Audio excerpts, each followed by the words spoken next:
India में पहली बार ऐसा कोई हादसा हुआ है जिसमें 3 ट्रेन्स आपस में टकराई है और ये हुआ है ओडिशा में।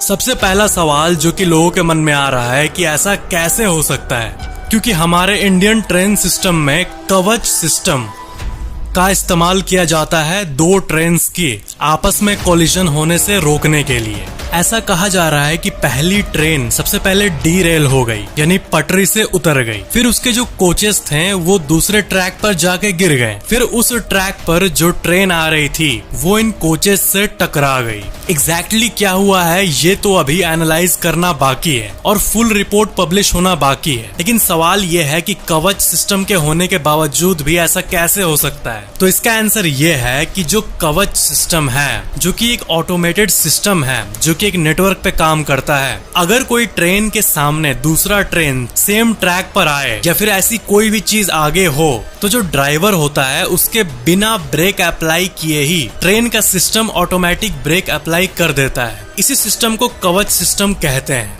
और ये SIL 4 सर्टिफाइड है। इसका मतलब क्या हुआ? इसका मतलब ये कि 10,000 सालों में एक बार एरर होने का चांस है। मतलब ये इतना टेक्नोलॉजिकली रिफाइंड है और ये इंडिया का अपना सिस्टम है। लेकिन इस केस में कवच क्यों नहीं बचा सका? तो यहाँ पर मैं आपको सबसे इम्पोर्टेंट बात बता दूं कि ये इसलिए क्योंकि यहाँ पर कवच सिस्टम था ही नहीं। जी हाँ, इंडिया का रेल नेटवर्क 60,000 से भी ज्यादा किलोमीटर्स तक फैला हुआ है और ये कवच सिस्टम अभी सारे ट्रैक्स में इंस्टॉल नहीं हुआ है और 2000 किलोमीटर भी होना बाकी है। तो वहाँ पर ये सिस्टम अवेलेबल था ही नहीं। और आनंद महिंद्रा यानी महिंद्रा के CEO उन्होंने भी इसी बात को ट्वीट करके क्लैरिफाई किया है। तो ये था फैक्ट कवच सिस्टम के बारे में। जितने भी लोग हैं, ऐसा कहा जा रहा है कि NDRF की जो टीम है वो और वहाँ के सारे लोकल लोग रेस्क्यू करने में मदद कर रहे हैं। और कितने लोग मरे हैं ये तो बताना बहुत ही मुश्किल है, लेकिन ये वन ऑफ द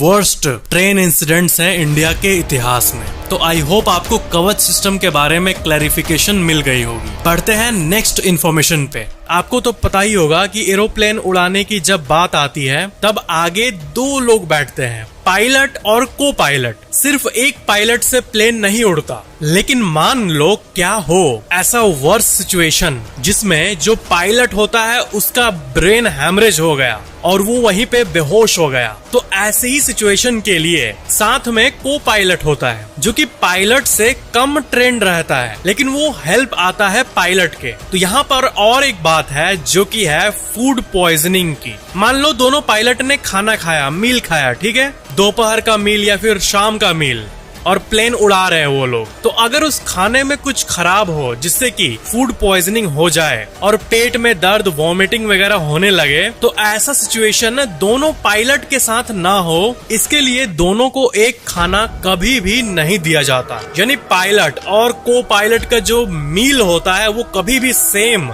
नहीं होता, ताकि फूड पॉइजनिंग का केस हो तो दोनों को इफेक्ट ना करे। और ये कोई सिर्फ एक रिकमेंडेशन नहीं है, बल्कि जो एडमिनिस्ट्रेशन है जो कि कंट्रोल करती है एयरवेज को, उसने इसको मैंडेटरी किया हुआ है, इस रूल को। आपने कितने का संपत्ति अपने पिता या दादा से प्राप्त किया है? इसका आंसर कुछ भी हो सकता है, लाखों में भी हो सकता है, करोड़ों में भी और हजारों में भी हो सकता है। लेकिन हम सब कुछ न कुछ इनहेरिट करते हैं, यानी हमें विरासत में मिलता है। चाहे वो जमीन हो, गाड़ी हो, घर हो या पैसा हो, आपको मिलेगा या फिर मिलने वाला होगा। लेकिन इस वर्ल्ड में कई जानवर भी होते हैं जिसके होता है ना, परिवार में कोई बच्चा नहीं होता है, सिर्फ वो इंसान होता है और वो महल में रह रहा होता है, बहुत अमीर होता है, उसका कोई नहीं होता, लेकिन एक डॉग या कैट घर में रहता है। तो लॉ के हिसाब से वो लोग उस प्रॉपर्टी को इनहेरिट कर लेते हैं। एंड यहाँ पर मैं मजाक नहीं कर रहा हूँ, 70 करोड़ 80 करोड़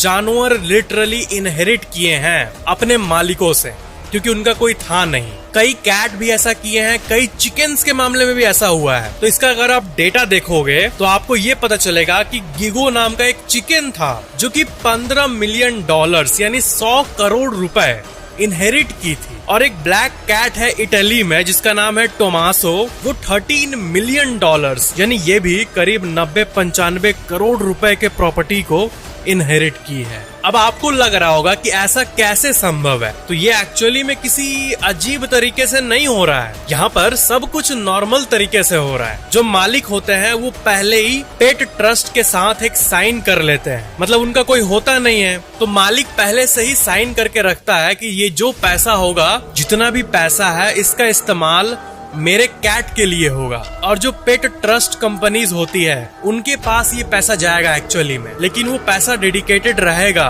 उस पेट को। तो मालिक मरा, फिर ट्रस्ट ने उनके पैसे को क्लेम किया उन्हीं के साइन किए हुए डॉक्यूमेंट के हिसाब से, क्योंकि मरने के पहले वो खुद कहे हैं कि मेरी संपत्ति बिल्ली को मिलनी चाहिए। तो फिर जो वो ट्रस्ट है, वो जो ऑर्गेनाइजेशन है, वो केयर करती है उस बिल्ली या कुत्ते या चिकन जो भी हो उसकी।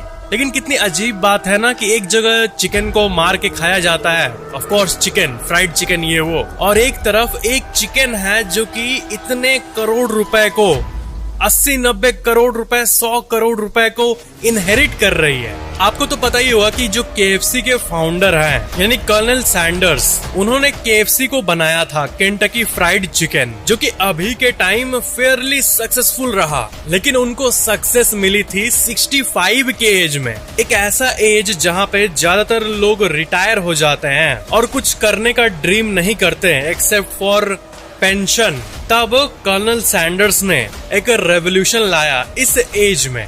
जॉनी डेप जो थे, ये पहले विनोना राइडर इस एक्टर के साथ इंगेज थे।